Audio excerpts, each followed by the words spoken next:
Bom dia, meus queridos irmãos. Tudo bom? Nós estamos mais uma vez aqui para trabalhar nossa lição da Escola Bíblica Discipuladora.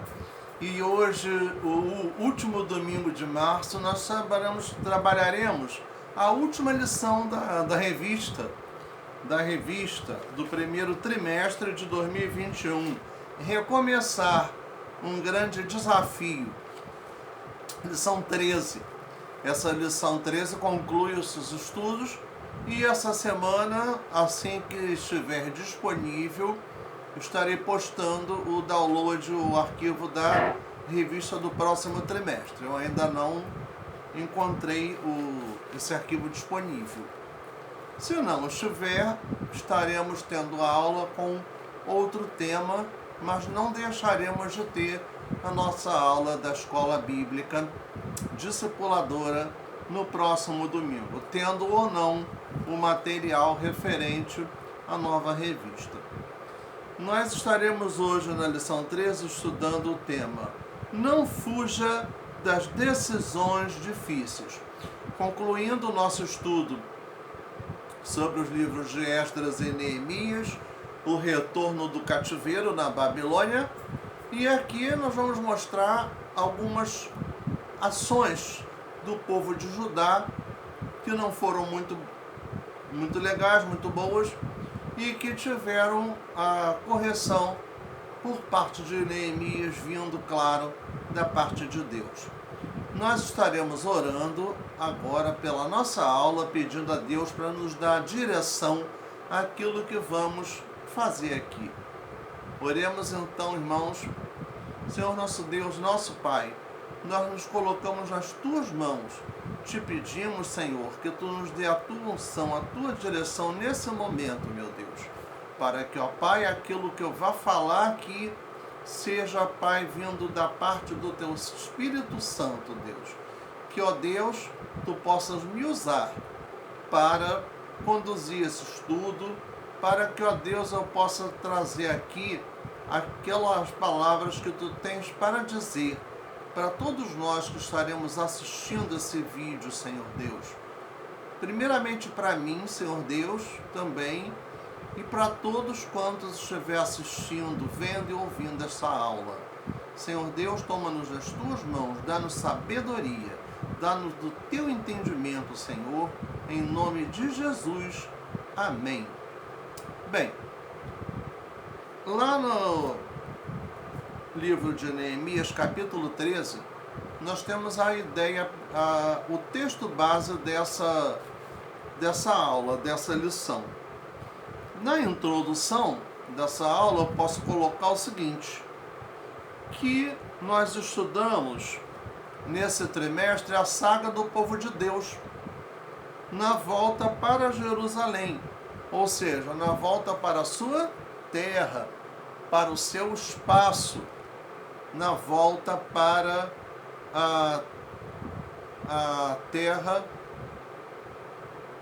que era ocupada pelo reino de Judá, o reino de Judá, com o antigo reino do sul, capital em Jerusalém.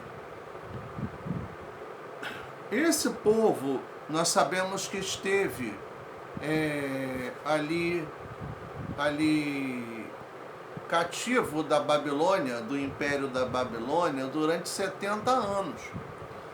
E nesse meio tempo, o Império Babilônico foi conquistado pelo Império Medo-Persa. E ao chegar ao poder, o Império Medo-Persa, as condições, o relacionamento desse império com os povos e os territórios ocupados pelo antigo Império da Babilônia, que estava agora sob seu domínio, mudaram completamente. À medida em que eles eram mais tolerantes, eles estavam dando maior liberdade para que o povo pudesse cultuar o seu Deus, a sua religião, com mais liberdade, né? E poder administrar, viver nos territórios, tendo que dar a devida prestação de contas ao reino do Medo-Persa, que que é quem dominava a área. Foram submetidos a uma terrível humilhação, sendo escravos por 70 anos na corrupta Babilônia. Nesse meio tempo, nesse cenário, entrou em cena Neemias, que, após chorar, jejuar e orar, procura o rei Artaxerxes. E ao procurar o rei Artaxerxes, ele coloca para o rei o seu desejo de retornar à sua terra para reconstruir os muros de Jerusalém. E o rei Artaxerxes dá a ele o aval necessário para que ele volte ao seu país, para que ele reúna as forças do seu povo judeu e, mesmo enfrentando as mais duras e cruéis tentações, dá uma prova inequívoca de temor a Deus e liderança, restaura os muros da cidade em 52 dias, onde todos os habitantes daquela área, daquela região, participaram. Cada um fez a reconstrução do muro nas proximidades das suas casas. Isso ocorreu provavelmente no ano 444 a.C. 12 anos depois, em 432 a.C., Neemias retorna à Pérsia para prosseguir o seu serviço junto ao rei. E ao mesmo tempo agradecer-lhe pela oportunidade, pelas portas que o rei Artaxerxes abriu para que ele fosse ajudar a reconstruir os muros de Jerusalém. Tempos depois, Neemias vai a Jerusalém novamente e fica tristemente decepcionado com o estágio de degradação espiritual do seu povo.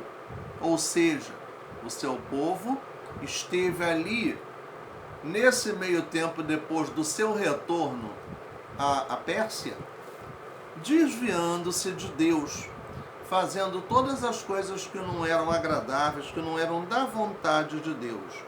Ou seja, ele estava ciente de que Deus lhe cobraria caso ele se mantivesse omisso.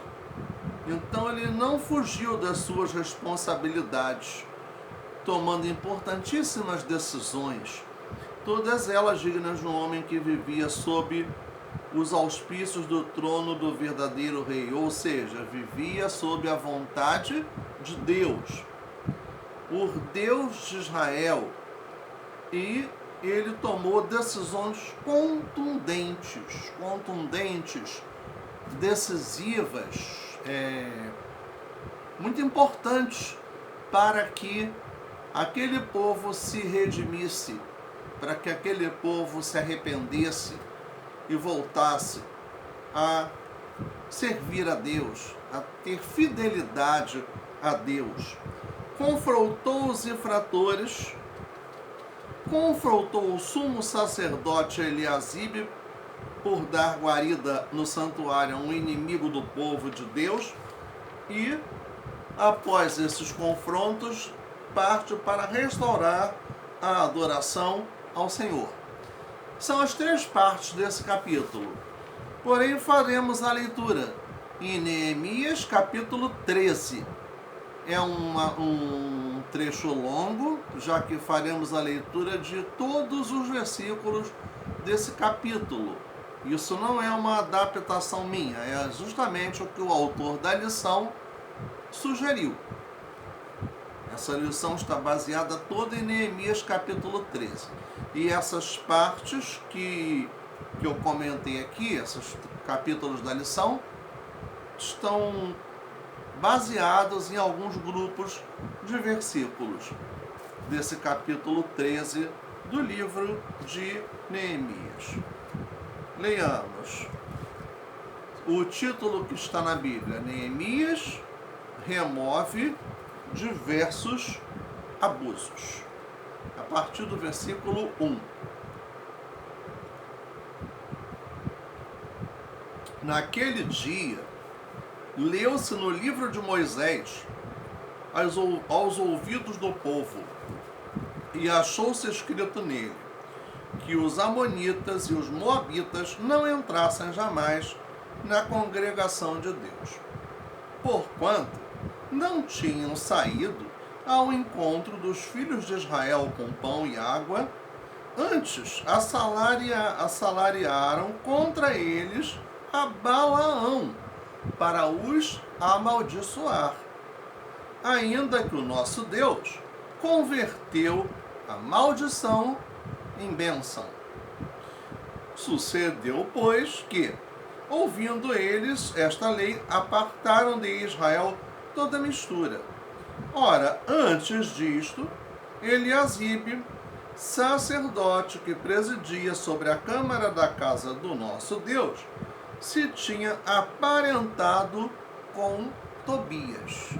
Lembrando, Tobias era um dos que trabalharam contra a reconstrução dos muros, que tentava fazer com que aquela reconstrução não acontecesse. Tá? E fizeram-lhe uma câmara grande, onde dantes se metiam as ofertas de manjares, o incenso, os vasos e os dízimos do grão, do mosto e do azeite, que se ordenaram para os levitas e cantores e porteiros, como também a oferta alçada para os sacerdotes. Mas durante tudo isto não estava eu em Jerusalém. Quem está dizendo isso? O próprio Neemias. Na ausência dele que aconteceram essas coisas. Porque no ano 32 de Artaxerxes, rei de Babilônia, vim eu ter com o rei, mas ao cabo de alguns dias tornei a alcançar licença do rei. E vim a Jerusalém e compreendi o mal que Eliasibe fizera para beneficiar a Tobias, fazendo-lhe uma câmara nos pátios da casa de Deus, ou seja, fazendo uma moradia para Tobias dentro da casa de Deus. O que muito me desagradou, de sorte que lancei todos os móveis da casa de Tobias fora da câmara, e ordenando eu, purificaram as câmaras, e tornei a trazer ali os vasos da casa de Deus com as ofertas de manjares e o incenso.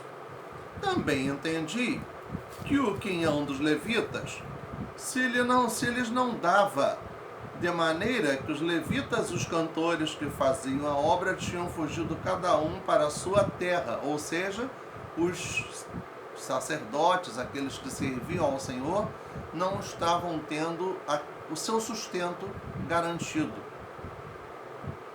E eles se ausentaram dessas funções. Então contendi com os magistrados e disse: por que se desamparou a casa de Deus? Porém, eu os ajuntei e os restaurei no seu. Então, todo o Judá trouxe os dízimos do grão e do mosto e do azeite aos celeiros, e por tesoureiros pus sobre os celeiros a Selemias, o sacerdote, e a Zadok, o escrivão, e a Pedaías, dentre os levitas, e com eles Anã, filho de Zacur, filho de Matanias, porque se tinham achado fiéis, e se lhes encarregou a eles a distribuição para seus irmãos. Por isso, Deus meu, lembra-te de mim. Lembra-te de mim. E não risques as beneficências que eu fiz à casa de Deus e às suas guardas. Isso aí já são as palavras de Neemias, né?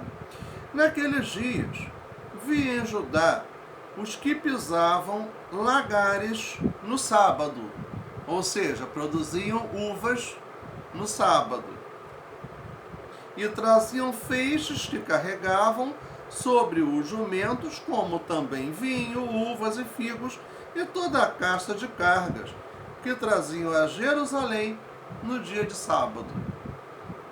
E protestei contra eles no dia em que vendiam mantimentos.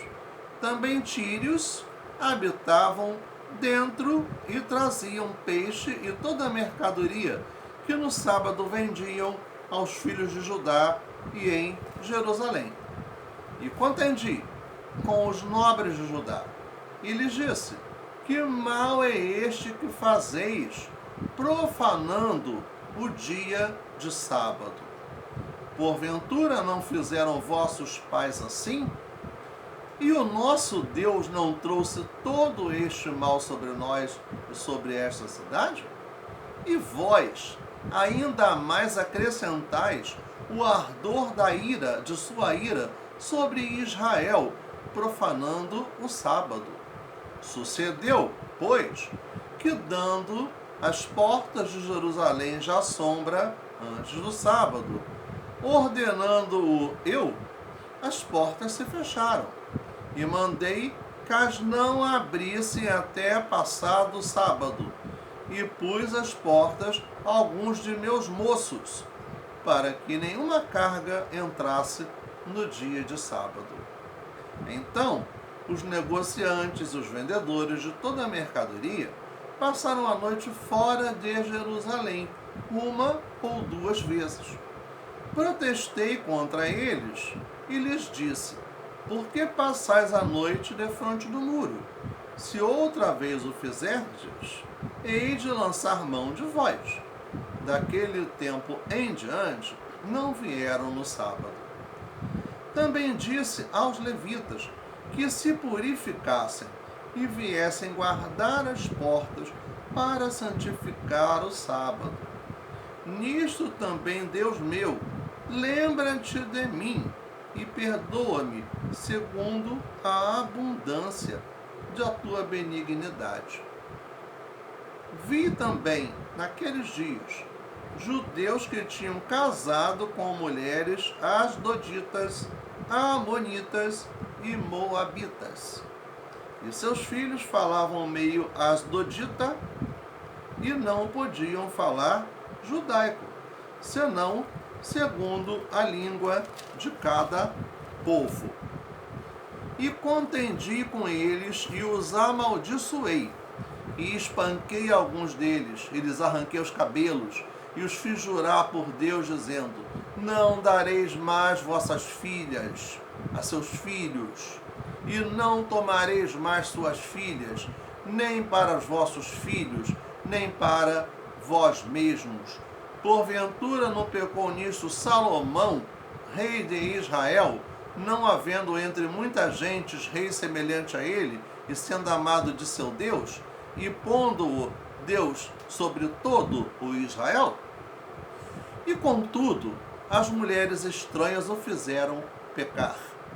E dar-vos-íamos nós ouvidos, para fazermos todo este grande mal, prevaricando contra o nosso Deus, casando com mulheres estranhas. Também um dos filhos de Joiada, filho de Eliasibe, o sumo sacerdote, era genro de Sambalate, o horonita, pelo que eu afugentei de mim. Lembrando, Sambalate era o outro que, juntamente com Tobias, intentava contra a reconstrução dos muros. Lembra-te deles, Deus meu, pois contaminaram o sacerdócio, como também o concerto do sacerdócio e dos levitas. Assim, os alimpei de todos os estranhos e designei os cargos de sacerdotes e dos levitas, cada um na sua obra, como também para as ofertas da lenha em tempos determinados e para as primícias. Lembra-te de mim, Deus meu, para o bem. Por que então a leitura de todos esses versículos? Porque eles nos mostram exatamente o que o povo de Judá fez quando Neemias saiu de lá e retornou para a sede do reino na Pérsia. né? E Neemias voltou para tentar consertar as besteiras que fizeram, ou seja, a situação que estava ali diante daquela realidade onde já não estavam mais servindo a Deus com fidelidade, onde já estavam distantes. Então, dentre essas situações, tá, das atitudes tomadas por Neemias para tentar consertar, tentar fazer com que esse povo se arrependesse e agisse de forma certa, vemos o seguinte.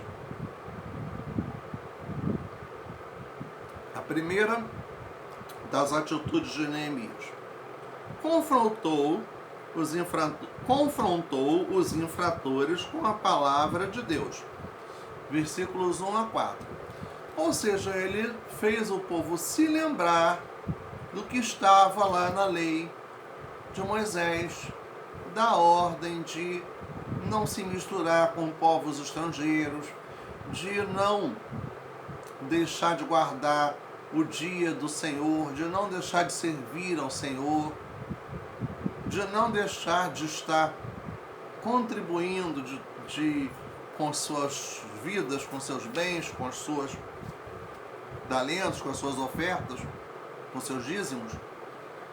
O povo foi levado por Esdras, o sacerdote, e Neemias, o governador, a relembrar a aliança que Deus fez com o povo, lá desde a época de Moisés, através de Moisés, quando instituiu lá os 10 mandamentos, quando houve a conquista da terra prometida.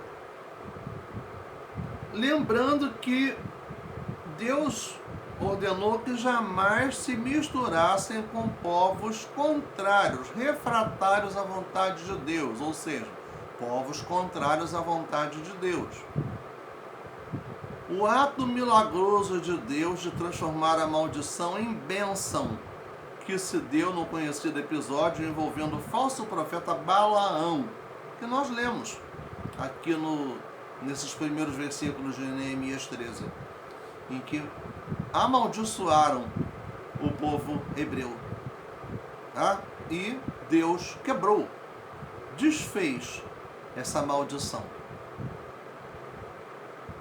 Esdras fizeram o povo recordar o passado quando Deus se opôs completamente a quem se propusesse a desobedecer os seus mandamentos. E é bom que saibamos que ali começou de fato a restauração do povo de Israel e de Judá, com uma reforma interna e externa. Não com base nas palavras de Neemias, nem de Esdras, mas sim na palavra de Deus.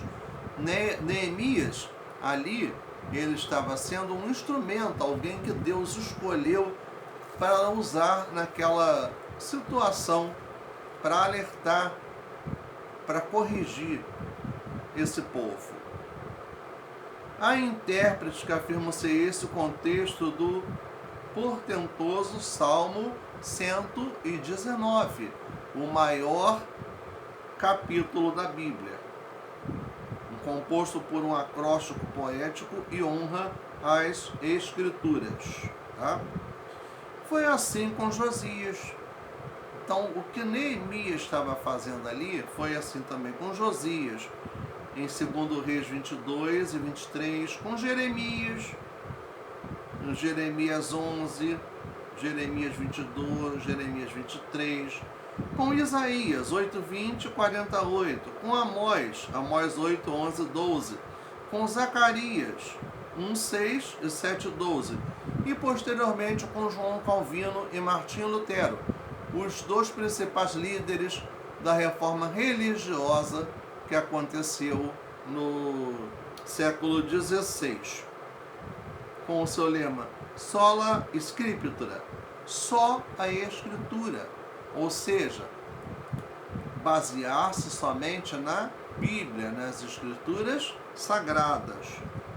todo avivamento só se inicia e ganha solidez com a palavra de Deus e com muita oração. Nota-se que a oração era algo constante na agitada tarefa reformista de Neemias, pois tornou-se lugar comum em suas falas e expressões. Senhor, lembra-te de mim. Ele estava ali orando. Ele estava intercedendo pela misericórdia de Deus sobre aquele povo. E para que Deus o desse sabedoria, dirigisse as suas atitudes e as suas palavras. Vemos também aí que Bíblia e oração são molas propulsoras para confrontar os transgressores das leis de Deus. E são princípios para restaurar uma relação com o trono de Deus, uma relação com Deus. Davi, confrontado pelo profeta Natã, não titubeou quando chorando disse: contra ti somente pequei. Agora torna a dar-me alegria, a alegria da tua salvação. Lá no Salmo 51. Então, Davi está falando com o profeta Natã? Não, ele está falando ali com Deus. É uma oração que Davi estava fazendo ali. E depois da restaurada ele declara: sacrifício agradável a Deus é o espírito quebrantado, coração quebrantado e contrito, não o desprezarás. Quando está no Salmo 51, versículo 17. Bem, a segunda situação, o primeiro ele confrontou quem? O povo, né? Que estava fazendo o que era errado, o que não era agradável, o que não era da vontade de Deus. No segundo, ele confrontou o sumo sacerdote Eliasibe por dar guarida no santuário a um inimigo do povo de Deus. Aí realmente foi uma situação absurda o que Eliasibe fez. Então, o que Eliasibe fez aí? Ele cometeu o erro de aparentar-se com o ímpio Tobias. Por quê? Porque ele casou-se com a filha de Tobias. Casando-se com a sua filha. Casou-se com a filha de Tobias. E negociou com o referido pagão, oferecendo-lhe moradia em lugares sagrados. Nós lemos lá no capítulo 13. Locais que eram destinados a guardar os instrumentos de culto, os instrumentos sagrados, as ofertas, aquilo que era entregue ao Senhor para o sustento da casa de Deus, foi tirado dessa função, de guardar tudo isso, para ser moradia de Tobias. E Tobias era um dos inimigos do povo de Deus. Então ali, a sensibilidade espiritual de Neemias estava aflorada e ele não poupou esforços em erradicar tal situação. Por quê? Porque ele deu praticamente uma ordem de despejo para Tobias. O que ele fez? Ele pegou tudo e tirou dali, deixou fora das dependências do templo. Ele lançou fora do templo os móveis de Tobias e iniciou-se um processo de purificação do local que fora construído e reconstruído 116 anos antes, para louvor e adoração ao Deus verdadeiro, não para servir de morada para um ímpio, para alguém que era contrário ao povo de Deus, alguém que não tinha o temor de Deus. Com Eliasibe,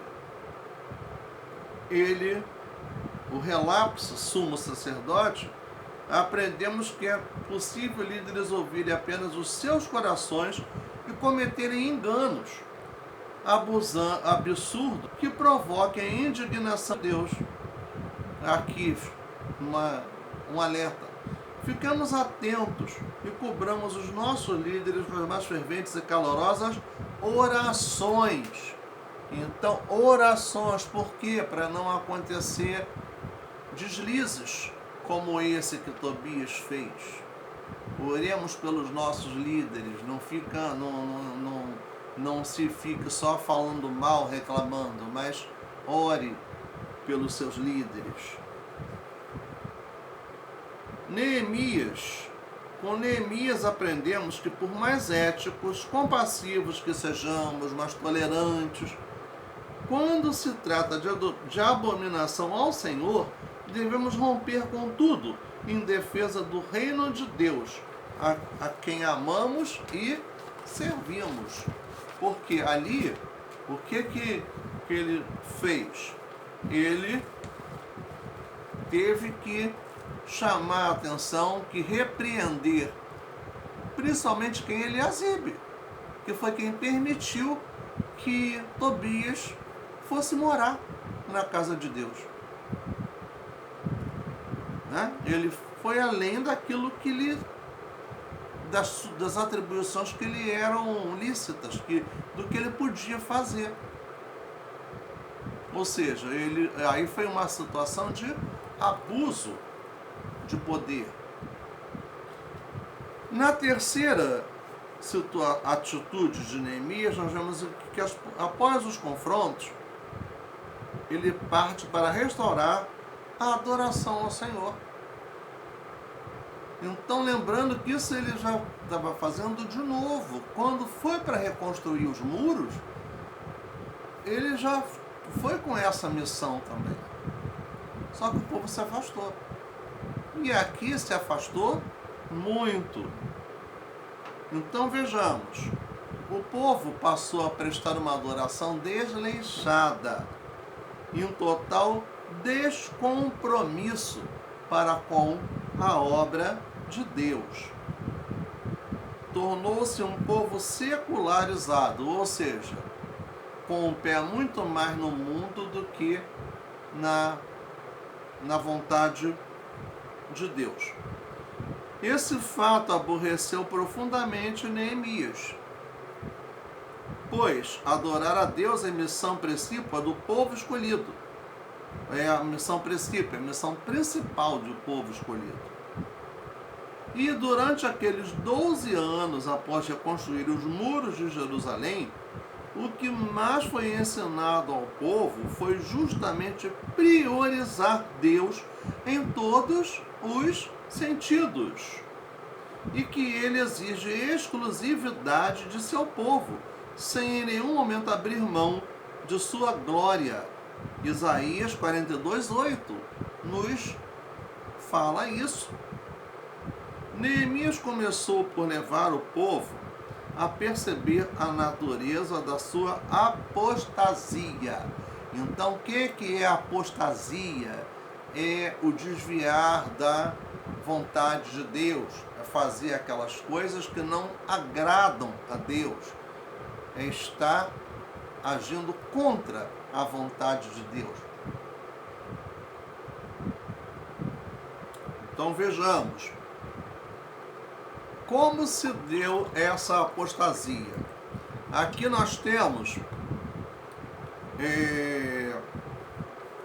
4 subitens. O primeiro deles, as características de uma adoração desleixada. Uma adoração desleixada, uma adoração feita de qualquer jeito, ou seja, uma adoração que é parcial. Não adorando a Deus como deve se adorar, mas fazendo aquilo que as pessoas querem fazer. O povo parou de ser dizimista. Versículo 10. O que nos diz aqui? O distanciamento da vontade de Deus, uma das primeiras atitudes que mostra o esfriamento na fé, é quando começa-se a sonegar os dízimos e as ofertas, como bem descreve Malaquias no capítulo 3, de 8 a 10. Porque justamente quando diz: trazei todos os dízimos à casa de tesouro, e verás que Deus irá abençoar, que venha maior abastança, né? Claro que não é as palavras assim, tem mais detalhes. Mas quando em Malaquias 3 fala justamente do povo vivendo segundo aquilo, a sua própria vontade, sem compromisso nenhum para com Deus. Então Malaquias 3 foi escrito nesse contexto, que Malaquias é contemporâneo de Neemias.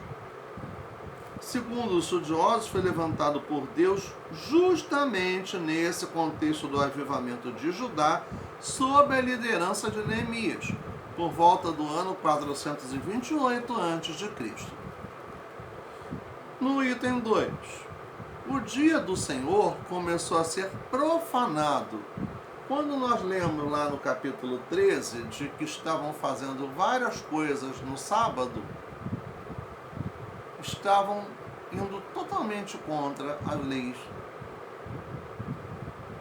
de Moisés, o que estava sendo definido, o que foi revelado por Deus.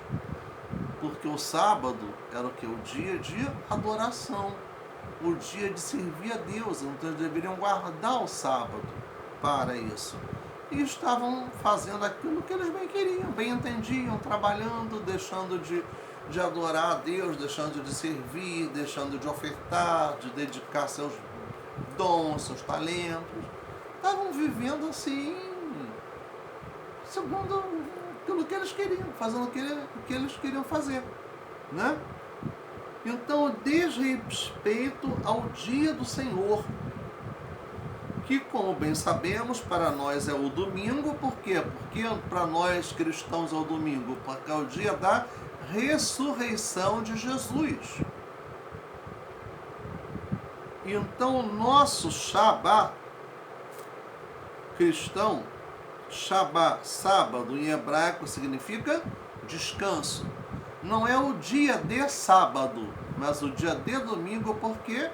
Porque é o dia que Jesus ressuscitou. Mas os seguidores do judaísmo seguem ainda o sábado. O Shabá para eles é o sábado, que começa no pôr do sol da sexta-feira e termina no pôr do sol do sábado.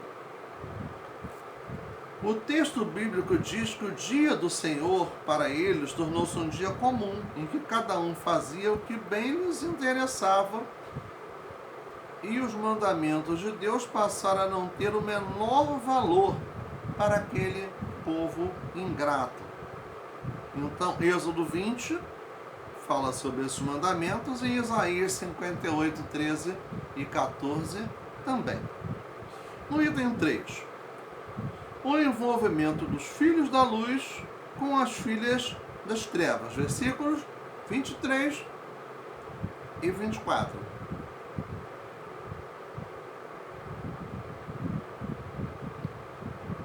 O que nós vemos aí? O Senhor havia alertado aos hebreus para que não constituir matrimônios com povos idólatras que estavam ali ao redor deles. Ou seja, para que não contaminasse o povo santo do Senhor com os imundos costumes pagãos. Ou seja, com a adoração a outros deuses, com práticas religiosas, ritualísticas, que não tinham nada a ver com a vontade de Deus. Isso está em Êxodo 34 e em Deuteronômio 7. O que de fato acabou acontecendo a partir da apostasia do rei Salomão. O que fez o rei Salomão? Casou-se com mulheres estrangeiras e acabou que, na sua velhice, acabou se deixando levar por elas e adorava a deuses de que essas mulheres também adoravam. Tá? Neemias se vale desse mau exemplo do passado para exortar o povo. No versículo 26, E 350 anos depois, após o longânimo processo histórico na deportação dos judeus para a Babilônia, para os 70 anos de cativeiro, lá em Jeremias 25, de 1 a 14. Pois bem, mesmo agora, já de volta à sua terra, um verdadeiro milagre para os moldes históricos militares da época, as ordens de Deus foram completamente desprezadas.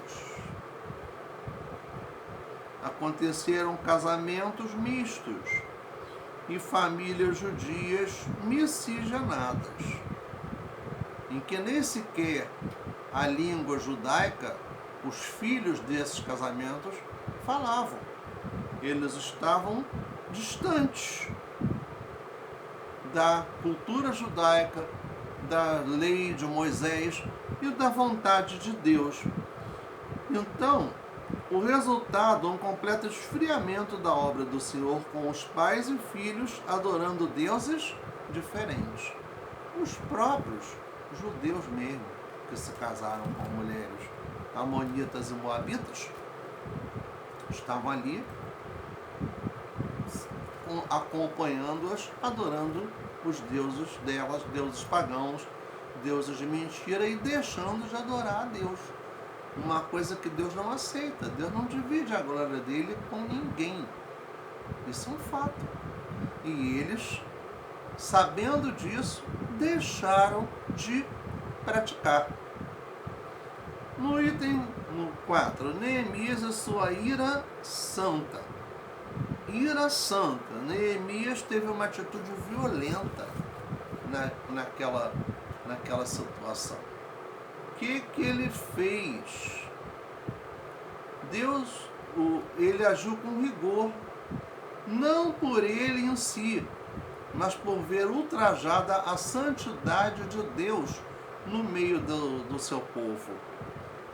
Então ele partiu para cima dos infratores da lei de Deus com muita gana e fúria santa, espancando-os, arrancando os cabelos, levando-os a votarem encarecidamente que jamais dariam suas filhas e filhos em casamentos a povos que fossem inimigos do povo de Deus. Apesar de toda essa violência, que podemos dizer que num discurso atual seria uma atitude politicamente incorreta, ele era o governador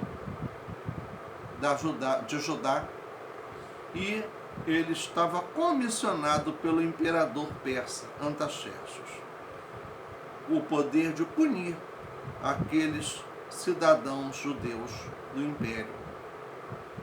O espancamento aí é entendido como uma punição pública, já prevista na palavra de Deus, o Salmo 89, Provérbios 10, 13 e 26, 3. E o arrancar dos cabelos era uma forma de humilhação pública, provavelmente para marcar um momento de confrontação, tá? De humilhação. Champlin informa que naquela época o raspar os cabelos, indicava humilhação, punição, desgraça. Há um curioso episódio sobre isso em 2 Samuel 10, de 1 a 5, relacionado inclusive ao povo de Amon. O povo de Amon, quem eram? Os amonitas. Um desses povos com os quais os judeus se misturaram ali naquela situação. Pivô justamente da questão aqui asseverada por Neemias. Muitas vezes nós precisamos tomar decisões muito difíceis, mas se é para a glória de Deus, não podemos fugir nem protelar, desculpe. Será que foi fácil para Neemias agir com tanta violência? Ele fez isso por prazer? Ou por sadismo? Ou para aflorar toda a violência que estava dentro dele, extravasar o ódio ao seu próprio povo? É claríssimo que não. Ali foi uma atitude extrema de protesto contra aquilo que aquele povo estava fazendo, de estar distante de Deus. Tendo conhecimento da palavra, sabendo o que Deus já tinha feito por eles, eles fizeram exatamente tudo aquilo que Deus não queria. E o que eles esperavam? No mínimo que Deus os deixasse para lá, né? Que permitisse uma nova desgraça para eles, né? Então é uma coisa para nós também pensarmos em determinadas decisões difíceis, em que a gente tenha que abrir mão de alguma coisa que nos agrada, mas que não esteja de acordo com a vontade de Deus, de fazer. De agradar a Deus, sim, como prioridade. Mesmo que aquilo não seja agradável ao ambiente em que estamos, às pessoas com quem convivemos, mas mostrar a demonstração da nossa fidelidade a Deus. Para pensar e agir. Neemias se ausentou e o povo se desmantelou, descambando para uma adoração adúltera. Adoração adúltera, um adultério espiritual, porque eles se prostraram diante de outros deuses. E eles se voltaram para deuses que não existiam. Eles praticaram a chamada idolatria. Por isso é uma adoração adúltera.